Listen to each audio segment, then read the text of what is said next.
Sheria ya Kenya, the 2010 constitution is our law. Ni sheria yetu sisi zote, si ya mtu mmoja.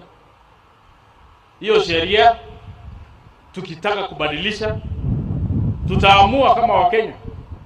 Kama kuna mahali hiyo sheria ni mbaya, tutabadilisha.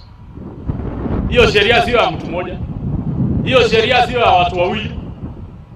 Kwa hivyo wakati mnatuambia jinsi ya kutengeneza BBI, ongelesha sisi vizuri, bana lazimisha sisi. Nilikuwa nasikia mwingine anatuambia ati ni kama quinine, utameza upende usipende. Ukiongea hivyo, my friend,